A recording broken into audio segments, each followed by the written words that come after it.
Et maintenant, je vais laisser la place à Paul Vanier et Alexandra Mortet qui vont pouvoir nous parler des élections municipales un peu plus en détail. Lors de l'échéance des municipales, la France Insoumise se mettra au service de l'implication citoyenne pour permettre à la population de retrouver sa souveraineté et de décider par elle-même. Le comité électoral s'est déjà réuni lors de 2 week-ends de travail en octobre afin d'étudier toutes les remontées des assemblées de communes. À ce jour, 420 assemblées communales ont eu lieu sur tout le territoire et la France Insoumise a apporté son soutien à la démarche des listes citoyennes et validé des binômes chefs de file dans plus de 300 communes en France métropolitaine et outre-mer. Pour rappel, les chefs de file qui ont été désignés ont pour mission d'animer la campagne pour la France Insoumise dans les collectifs citoyens dans lesquels ils sont engagés et ils ne seront pas nécessairement les premiers candidats dans les listes qu'ils représentent.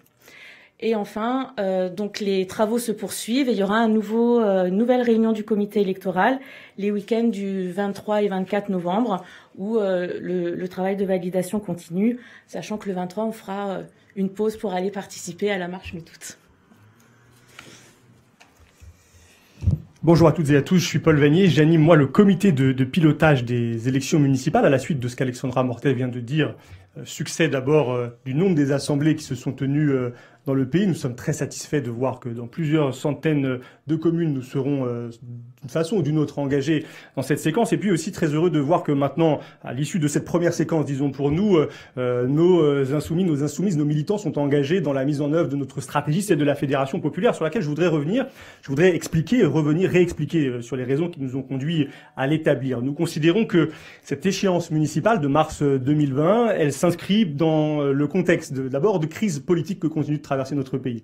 Cette crise, elle était déjà visible au moment de l'élection présidentielle. On a vu que l'énergie dégagiste avait contribué à redessiner le paysage politique et elle se poursuit jusqu'à ce week-end avec ce mouvement des Gilets jaunes qui fait la démonstration qu'il y a une crise de représentation politique. Il y a un divorce entre les représentants et les représentés et c'est à partir de ce diagnostic que nous pensons notre positionnement dans cette séquence municipale. Crise donc politique, crise démocratique aussi, en particulier à l'échelon communal, puisque les pouvoirs des maires sont réduits par les conséquences de l'austérité budgétaire et ce gouvernement, celui de M. Macron, prolonge de ce fait des politiques conduites sous François Hollande, sous Nicolas Sarkozy, qui réduisent de façon considérable les marges de manœuvre des élus locaux, qui portent atteinte à la qualité des services publics municipaux.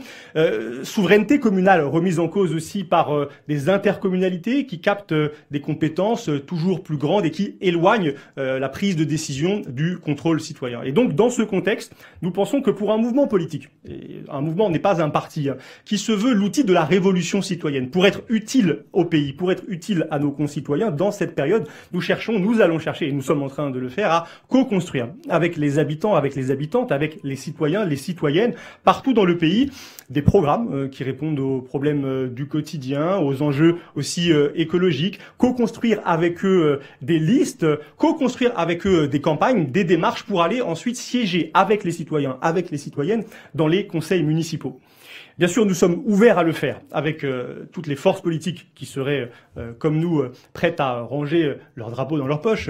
Nous avons aussi mis en place un programme de formation où chaque mardi soir, en direct, ici même, se tiennent des formations sur notre chaîne YouTube. Et je voudrais insister sur leur contenu pour vous montrer que nous essayons de mener des campagnes différentes de celles de nos adversaires, des campagnes nouvelles, puisque nous faisons de la question des démarches, de la question des méthodes, un aspect central. Nous avons commencé ce cycle de formation par une séance intitulée mener une campagne d'implication citoyenne. L'enjeu pour nous est bien d'aller chercher des abstentionnistes, des gens qui se tiennent à l'écart de la vie politique pour les faire participer à nos campagnes. Mardi soir, demain soir à 19h30, une séance sera consacrée à la coécriture d'un programme municipal, puisque c'est aussi de cette façon-là que nous voulons travailler, de même que nos objectifs sont différents. Nous voulons faire des communes des laboratoires de la 6e République, c'était l'objet d'une formation que Raquel Garrido a organisée. Nous voulons aussi faire des communes des points de résistance au pouvoir de la finance, à la privatisation des services publics. Je pense à la question des délégations de services publics, des partenariats publics-privés qui sont de plus en plus fréquemment usités par des notables locaux. Et c'était Gabriel Amar qui revenait sur cet aspect la semaine dernière. Pour les semaines à venir, nous allons, puisque la France Insoumise est un réseau social, nous aimons à nous définir ainsi, nous allons mettre en place le réseau social de nos chefs de file, de nos mandataires financiers, de ceux qui parmi nous seront chargés des relations avec vous-même, avec la presse, par exemple, et par des canaux de diffusion, nous allons essayer d'accompagner au plus près donc nos équipes partout dans le pays. Nous allons bientôt sur la plateforme faire apparaître les listes dans lesquelles nous sommes engagés, permettant le contact de nos chefs de file, permettant de suivre l'actualité des campagnes.